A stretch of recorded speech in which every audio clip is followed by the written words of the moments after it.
The first time I heard the word death used as a military classification, I assumed it was a translation error. I had spent 42 cycles serving as a strategic historian for the Galactic Assembly. My work was simple, at least in theory. I studied wars. I studied the species that started them. I studied the species that survived them. Across 600 inhabited systems, civilizations had created thousands of words for their soldiers. Guardians, warriors, defenders, hunters.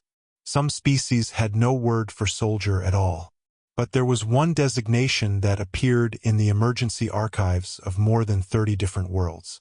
The word changed from language to language. This meaning did not. Death is coming. At first, we believed it was superstition, a battlefield myth, the kind frightened soldiers invent when they cannot explain why their commanders disappeared, why their defenses failed, or why an entire installation stopped responding in the middle of the night. Then the survivors began comparing notes, and every story contained the same impossible detail. There had been humans involved. Not armies, not fleets, not invasions, just a handful of them. The humans had a name for such people. They called them special forces. The galaxy eventually chose another, called them death. The official incident that forced the Galactic Assembly to investigate began on a mining world called Kelries. Kelries was not strategically important. It had no ancient ruins, no major shipyards, no rare technologies. It had one thing, a population of nearly 3 million civilians.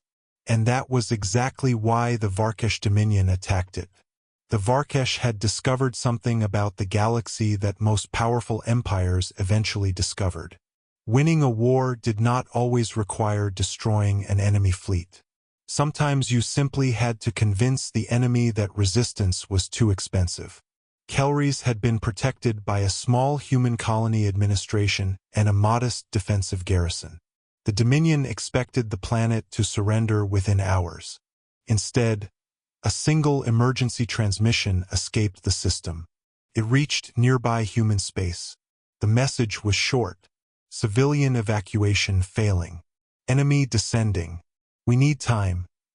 Asterisk asterisk. Nothing more. The transmission was received by a human military station 3 systems away. The commander on duty requested reinforcements. There were none available. The nearest fleet was 4 days away. Kelries had perhaps 6 hours. The Varkesh invasion force consisted of 82 warships, 3 orbital carriers, tens of thousands of soldiers. Against them, the humans had 1 damaged patrol vessel, a few defensive platforms, and no army large enough to hold the planet. The situation was mathematically impossible. Then a transport docked at the human military station. It had been scheduled for routine resupply. No one knew that among its passengers were 12 humans returning from a classified operation. 12 soldiers. 1 team. They heard the distress call. The station commander later described what happened next. He told the inquiry board that one of the soldiers simply looked up from his meal and asked a question. How long until the civilians are gone? Approximately 6 hours, the commander answered. The soldier looked at the others. No speeches were given. No dramatic declarations. No one volunteered. They were already moving. Within 11 minutes, the 12 humans were aboard the damaged patrol vessel. Within 20 minutes, they had entered jump space. The commander tried to stop them. He reminded them that the mission was impossible. The patrol vessel could barely fight. The enemy had overwhelming numbers. They had no authority to engage.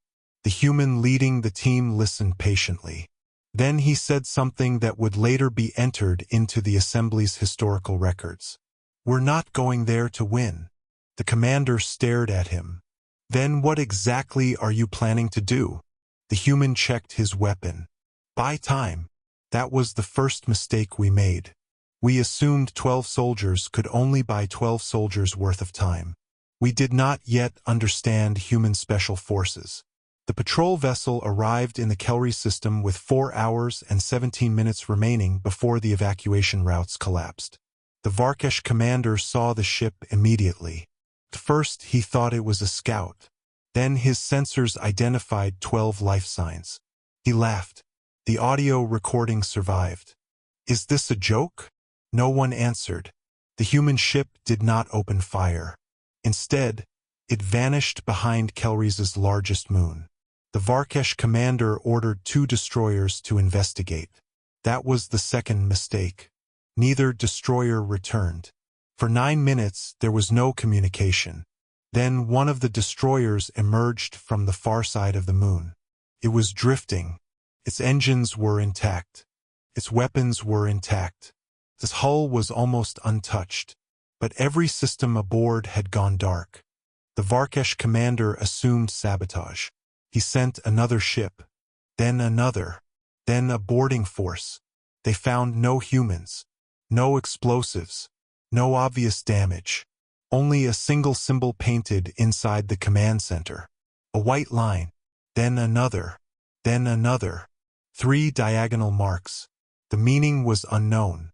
The Dominion commander ordered the symbol removed. 10 minutes later, the second destroyer went silent. Then the first orbital relay exploded. Then a supply ship disappeared from its assigned position. The humans had divided. 12 soldiers against an invasion fleet. And suddenly the Varkesh were looking everywhere. That was precisely what the humans wanted. Every war has a currency. For some, it is ammunition. For others, fuel. For human special forces, the most valuable currency was attention. If the enemy was looking at you, they were not looking somewhere else. And while 82 warships searched for 12 humans, nearly 500,000 civilians escaped Kelry's. The Dominion commander eventually changed strategy. He stopped hunting. Instead, he surrounded the planet. No ship entered. No ship left. He ordered his soldiers to ignore the humans. Then he sent a message. "Your evacuation ends now." The human team leader answered. His voice was calm. "You should probably check your engines." At that exact moment, 11 Varkesh warships lost propulsion. The commander screamed at his officers. How? No one knew. The ships had been inspected. Their security fields were active. Their crews had seen nothing. But somehow, during the chaos, the humans had reached them. That was when fear entered the Dominion fleet. Not panic. Not yet. Fear. The kind that changes the way soldiers look at dark corridors. The kind that makes a harmless sound suddenly seem important. The kind that causes armed guards to check behind themselves. The Varkesh were beginning to understand something humanity had learned thousands of years earlier. You did not always need to destroy an enemy. Sometimes it was enough to make him imagine where you might be. The team attacked again. Not with explosives. With silence. A communications array vanished from the network. A targeting station malfunctioned. 2 troop transports discovered their navigation systems had been rewritten. A weapons officer on the Dominion flagship found a message on his personal display. "Stop looking outside." He froze. Then he turned around. There was no one there. The message appeared again. "We are already inside." That officer survived. He spent the rest of his life refusing to enter a room without first turning on every light. By the time the Dominion commander understood what was happening, the evacuation had entered its final stage. 1 hour remained. The human team was exhausted. 3 had been injured. 1 had lost the use of an arm. Their patrol vessel had been hit twice and was barely operational. The Dominion commander believed the humans were finished. So he deployed his elite force. The Varkesh called them the Ashguard. They were bred for war. Their armor was stronger than human combat armor. Their reflexes were faster. Their strength was greater. And unlike ordinary soldiers, they were trained specifically to fight humans. The commander sent 40 of them to capture the Special Forces team. 40 against 12. The battle took place inside an abandoned refinery complex. The surveillance recording lasted 31 minutes. I watched it once. I have never watched it again. Not because it was particularly violent. Our records contain far worse. What disturbed me was the precision.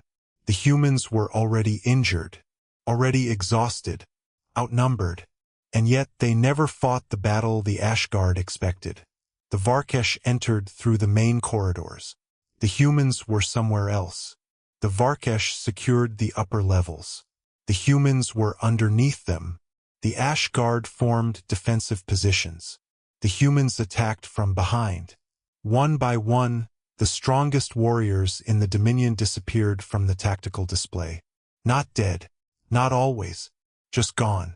The human team was taking them alive whenever possible. Later, we would discover why. The Dominion commander received a transmission. The human team leader appeared on the screen. Behind him stood several captured Ashguard. Alive, disarmed, furious. The commander stared. How? The human did not answer. Instead, he looked directly into the camera. How many civilians are left on Kelries? The Dominion commander understood immediately. He checked the evacuation reports. 47 minutes. The human smiled. Good. Then the transmission ended. At that moment, the Dominion commander made the decision that transformed a military operation into a galactic legend. He ordered orbital bombardment. His officers protested. Human civilians were still evacuating. Varkesh forces were still on the surface. The commander repeated the order. The first orbital weapons platform began charging. The humans had expected that. They had been expecting it since the beginning. Because human special forces were not trained merely to react. They were trained to understand what an enemy would do when every other option failed. The orbital cannon fired. Nothing happened. It fired again. Nothing. Then the weapons platform transmitted an emergency signal. The firing chamber was empty. The ammunition had somehow been removed. The Varkesh commander stared at the tactical display. Another platform went dark. Then another. Then every orbital weapon in range stopped functioning. A single message appeared across the Dominion flagship. 21 minutes. The commander demanded to know what it meant. No one answered. Then an officer checked the evacuation timetable. 21 minutes until the final civilian transport left the atmosphere. That was when the Varkesh finally understood.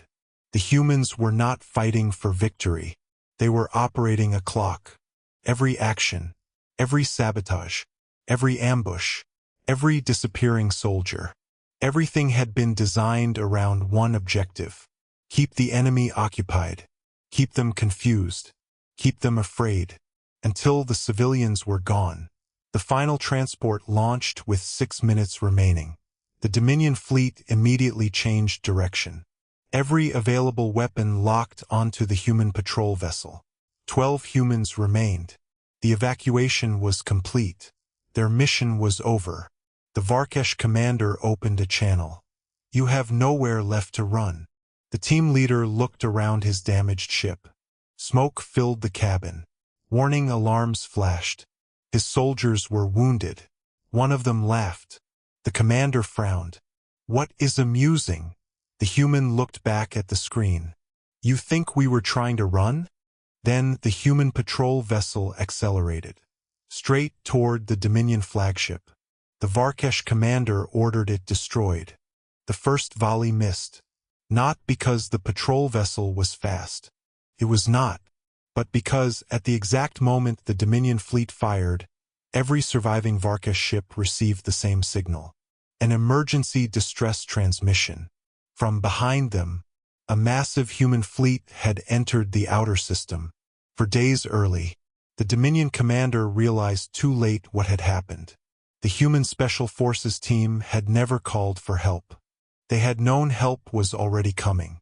Their job had been to keep the Dominion fleet exactly where it was. In one system, for 4 hours, the human fleet opened a channel. The Varkesh commander received a message. It came from a human admiral. Stand down.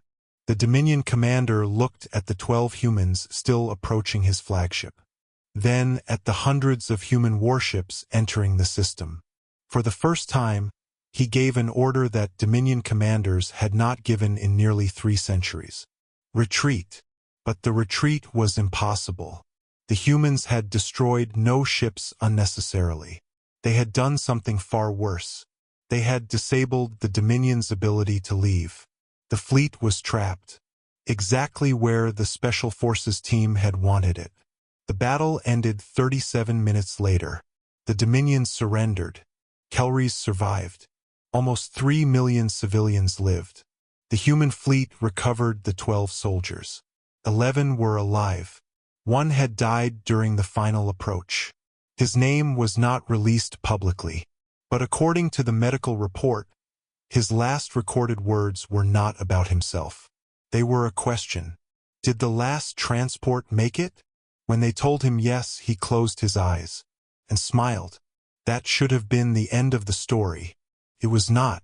The Galactic Assembly began studying human special forces. We wanted to know how 12 ordinary biological organisms had delayed an invasion fleet for hours.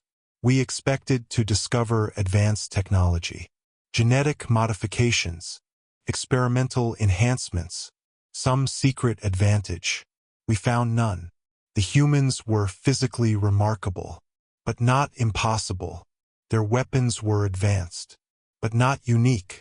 Their armor was excellent, but comparable to equipment used by dozens of other species. The answer was somewhere else. I found it inside the training records.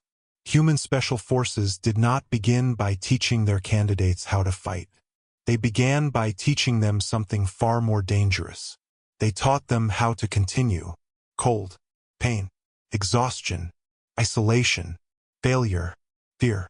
The candidates were repeatedly placed in situations where stopping seemed reasonable. Then they were asked to take another step. Not because another step guaranteed success, but because the mission was not over. That was the secret. The galaxy believed courage meant not feeling fear. Humans knew better. Their most dangerous soldiers felt fear. They simply refused to let fear make the decision. Years later, I met one of them. Not the team leader from Kelries. Another human. Older. Missing part of one ear. A quiet man assigned to a diplomatic security detail. I asked him why the galaxy had begun calling his kind death. He laughed. Actually laughed. Then he said, "That's a bit dramatic." I told him that 40 species had independently created versions of the same name. He thought about that for a moment. Then I asked him the question I had spent years trying to answer. What makes you different? He looked out through the station window, at the stars, at the ships moving silently through the darkness. Then he said, "Nothing." I waited. He continued, "That's the part people don't understand." I asked him to explain. He looked back at me. "We aren't born different. We aren't fearless. We aren't invincible." He paused. "We just train for the moment when everything goes wrong." I said that every army trained for that. He shook his head. "No. Most armies train to survive when everything goes wrong." His expression changed. Not angry, not proud, simply certain. "We train to finish." And there it was. The answer. Not strength, not technology, not speed, not even courage. Completion. A human special forces soldier could be exhausted, injured, isolated, surrounded, and afraid. But if the objective still existed, so did they. That realization changed the Assembly's entire classification system. We stopped measuring military threats only by fleet size. We stopped calculating victory through numbers alone. We created a new category, one that measured something much harder to predict. Operational persistence beyond expected failure. The humans hated the name. They said it sounded bureaucratic. So eventually, among soldiers, the old name remained. The simple name, the honest name, death. Not because human special forces could not be killed. They could. Not because they always won. They did not. But because once they entered a mission, everyone involved understood something terrifying. The battle could change. The plan could collapse. The numbers could become impossible. And still, somewhere in the dark, a human would be moving. In a corridor, behind a wall, inside a ship that should have been abandoned. Taking one more step, making one more decision, completing one more objective. The galaxy called them death because the galaxy had spent too long asking the wrong question. We asked, how do we defeat them? The better question was always, what happens after they should already be defeated? Because that was where human special forces truly began. Not at the start of the battle. Not when the odds were even. Not when victory was possible. They began at the exact moment everyone else decided it was over. And that was why, even now, centuries after Kelries, there is one rule taught to young officers across the galaxy. If human special forces enter your system, do not assume you know where they are. Do not assume you know what they want. And above all, never assume the battle is finished because you cannot see them. Because somewhere, in the darkness between one impossible moment and the next, the humans are still moving, and the galaxy still calls them death.